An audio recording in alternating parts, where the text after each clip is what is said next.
Okay, welcome back to my channel. This is a re-record and a re-upload that I video that I had uploaded earlier, but there was a difficulty that somebody who watched the video pointed it out and informed me of. So I deleted that video in order to redo this one, and you're gonna see why I had to redo that video in a minute.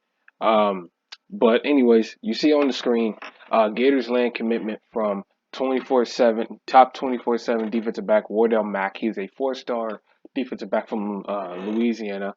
The Gators have been a player for John Everett, four-star defensive back Wardell Mack, since extending an offer earlier in the year. Since landing that offer, Mack has taken 3 trips to Gainesville.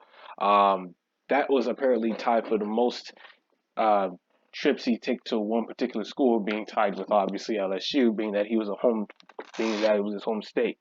Um, since landing that offer, he's taken 3 trips to Gainesville. He picked the Gators over finalists Florida State, LSU, and Texas. LSU was obviously slated as the biggest threat to his commitment to Florida, with Texas being second, and it was, in myself included, I thought he was going to go to LSU myself. The were seen to be battling the Longhorns in this recruitment as they had a ton of buzz. However, Florida had been just as much in this recruitment, and were the pick on Monday. Excuse me, today's Monday.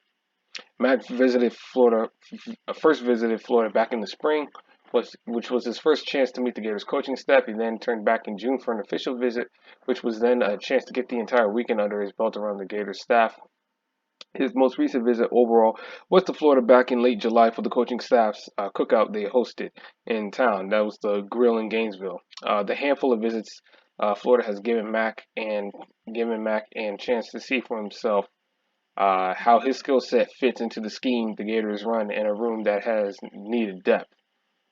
I feel like the defense, they run every defense. I feel like my skill set can fit into any defense with how versatile I am and how my mindset is going into things. Raymond cut my tape on today, and he said he knew he immediately wanted me. That's all he said. He had to see to know that. He said that I can be the next first rounder he produces.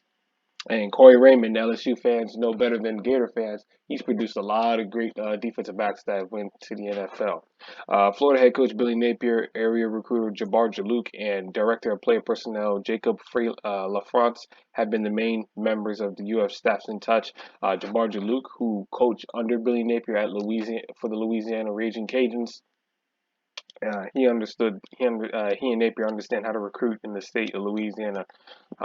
He's also gotten to spend time around secondary coach Corey Raymond over the course of visits as well. All of those guys have some kind of ties to the state of Louisiana. With Raymond having a ton of success at in-state Louisiana at LSU, he's the number 22 commitment for the Gators, at least in terms of overall commitments. He's the 22nd player to commit. But we're going to get into his overall ratings yet. The Gators class makes up of DJ Lightway, Xavier Filsaime, Ardarius Hayes, Miles Graham, Jamonte Waller, Aaron Childs, and others. So it's another good pickup for the Florida Gators. He's their 22nd commit, but per 24/7 composite rankings, I don't like using 24's regular evaluator rankings because they can go up and down at any time. So I prefer to stick with their composite because it's more consistent. He is, based on 24/7's composite, he is the 4, 5, 6, 7, 8, eighth most talented commit of their class. He is the second most talented commit in the secondary, behind, of course, Xavier Filsaime. And he is there. Excuse me, 1 second. 1, 2, 3.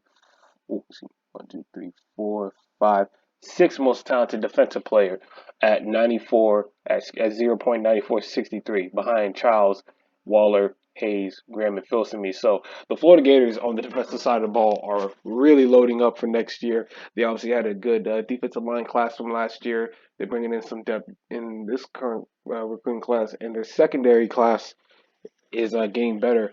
Um, their secondary is getting much better with guys like Filsaime and Wardell Mack coming into the fray. Um, but don't think that the Gators are done adding to the secondary, because they're still on the hunt for a mainland safety Xavier Mincy, and they're still on the hunt for his teammate LJ McCray. Mincy is mainly in between Miami and Florida for where he chooses his commitment to be at. And for Elgin McCray, it seems to be a top two battle between um, Florida and Georgia. So things to watch out for. On the offensive side, Florida is still looking at offensive linemen from IMG Academy, Jordan Seaton, and they're still also gunning for more players on the outside of ball, like Jared Gibson, who was at one point rated a five-star player from IMG Academy, who's currently committed to Texas. But he says that Florida is still going after him hard, and he said it is viable, that it is possible that he may take another visit to Florida soon.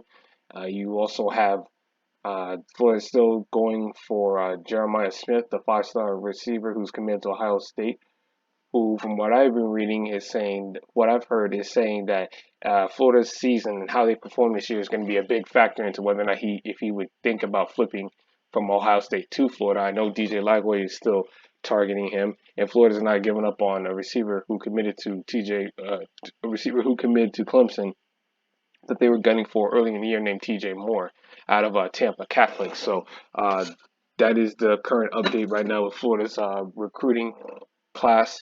They've added Wardell Mack, and the fact that Billy Napier got him from LSU in Texas shows that the recruiting under Napier is night and day compared to Dan Mullen, because Dan Mullen was not willing to go against those big name programs and willing to go head to head to battle for these guys and land these top players. And the fact that Florida has landed the elite talent that they've added in Lagway and Filsaime and Graham and Hayes and Warner and Charles, it has encouraged other top recruits to come play with these guys, because top recruits are typically going to want to play with other top recruits because they feel like their chances of winning are much better. So landing an Xavier Filsaime in the probably did help influence Wardell Mack coming along, and the linebacking core that Florida has built, Graham and Hayes, probably was what helped coax Aaron Charles and Jamonte Waller. So good recruiting class for Florida. It's getting better, and from what I've been reading, they said that Florida staff is aiming for 24 to 25 commits. Well, right now they're at 22, so they're almost meeting their goal. But they also want to land some more, want to save some room for guys in the transfer portal. So it's nice that Florida is recruiting at a level to where it's like, okay, we can't take too many guys because we got to save room for the transfer portal. But personally, I would love to see Florida just continue to put their foot on the gas in recruiting. So congratulations to Wardell Mack. Congratulations to the Gators for landing this commit. And you know, I said this in a video a little while back that Billy Napier right now is the best recruiter in the state of Florida, and he's proven me right yet again.